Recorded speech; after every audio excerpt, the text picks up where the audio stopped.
अच्छा बच्चों, आज हम लेसन सेकंड है पार्ट दूसरा पढ़ेंगे। आरोह भाग 2 का हिंदी आरोह भाग 2 पार्ट 2 पतंग। कवि इनके आलोक धनवा। तो आज इसकी इन पंक्तियों की हम व्याख्या करेंगे। पंक्तियां आपकी है। सबसे तेज बौछारे गई, भादो गया सवेरा हुआ, खरगोश की आंखों जैसा लाल सवेरा, शरद आया पुलों को पार करते हुए, अपनी नई चमकीली साइकिल तेज चलाते हुए, घंटी बजाते हुए जोर जोर से चमकीले इशारों से बुलाते हुए, पतंग उड़ाने वाले बच्चों के झुंड को चमकीले इशारों से बुलाते हुए और आकाश को मुलायम बनाते हुए कि पतंग ऊपर उठ सके। दुनिया की सबसे हल्की और रंगीन चीज उड़ सके। बांस की सबसे पतली पतली कमानी उड़ सके कि शुरू हो सके सीटियों, किलकारियों और तितलियों की इतनी नाजुक दुनिया। इन पंक्तियों में जो आलोक धनवा जो कवि है वो शरद यानी भादो गया यानी भादो जो महीना होता है उसमें काफी बरसात वगैरह होती है, वातावरण है वो बिल्कुल साफ नहीं होता है। तो जैसे ही भादो जाता है उसके बाद में जो शरद ऋतु आती है तो उस समय आकाश है वो बिल्कुल साफ स्वच्छ सुंदर दिखाई देने लग जाता है। थोड़ी थोड़ी सर्दी है, सर्दी का मौसम आ जाता है। तो इसलिए जो उस समय जो आकाश बिल्कुल साफ होता है तो उसका जो सवेरा है, सुबह का जो मौसम होता है वो ऐसे दिखाई देता है जैसे खरगोश की लाल लाल आंखें हो। उस समय शरद का दिखाई देता है। शरद आया पुलों को पार करते हुए यानी शरद है यहाँ मानवीकरण किया गया है। जैसे कई पुलों को पार करने के बाद है वो शरद आया है। जैसे बच्चे हैं यहाँ बच्चों बच्चों की तरफ इशारा किया है। मानवीकरण यानी एक बच्चों की तरह शरद ऋतु को एक बच्चा माना है।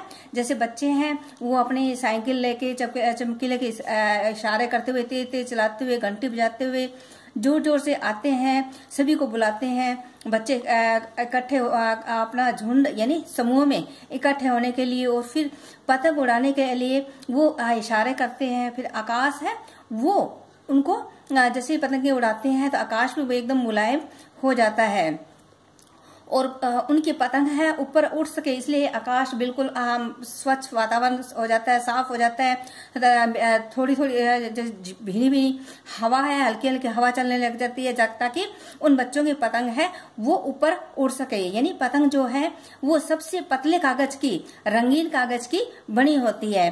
उसकी बांस की जो पतली पतली कमानी लगी होती है वो भी बिल्कुल पतली पतली लगी होती है जिससे वो आकाश में ऊपर उड़ सके।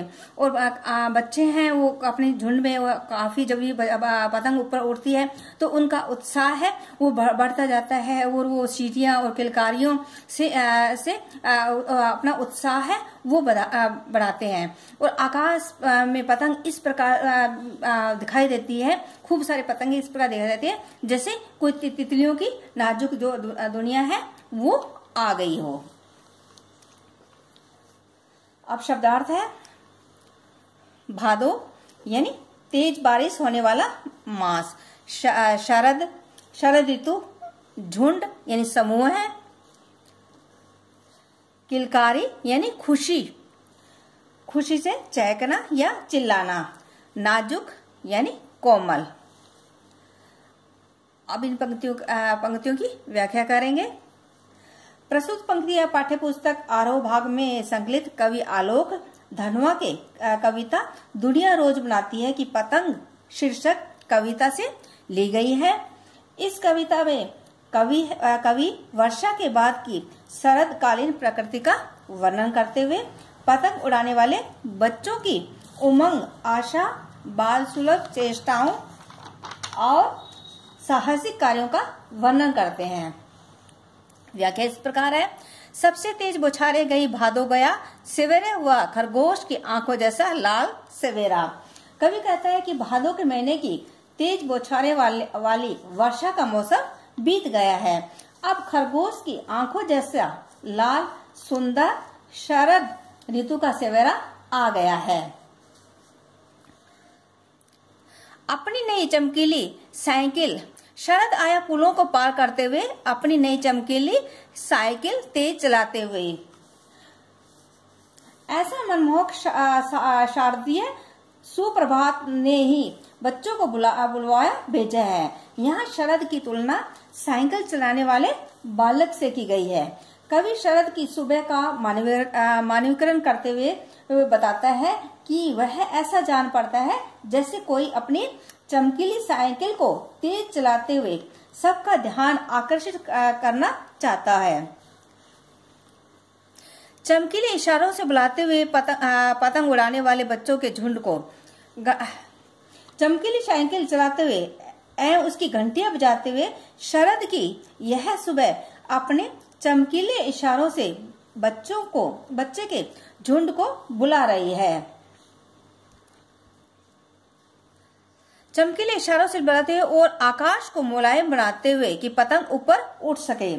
आकाश को और मुलायम बना दिया है, अर्थात बारिश के बाद मौसम साफ हो गया है और हवा थोड़ी तेज चलने लगी है ताकि पतंग अच्छी तरह उड़ सके।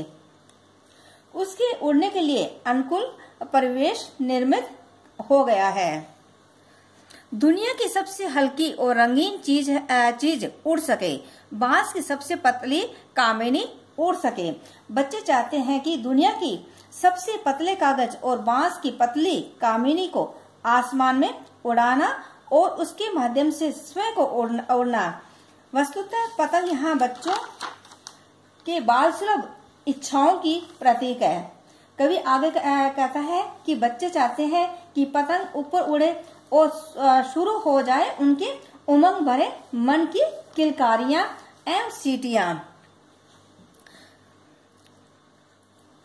इसके साथ ही कवि यानी फिर शुरू किलकार तितलियों की इतनी नाजुक दुनिया। इसके साथ ही कवि तितलियों की नाजुक दुनिया की भी शुरुआत की बात भी करता है। वास्तव में ये सभी बच्चों के कोमल मन और उनकी उमंग भरी इच्छाओं के प्रतिनिधि बिंब है। शिल्प सौंदर्य भाषा साहित्यक खड़ी बोली है।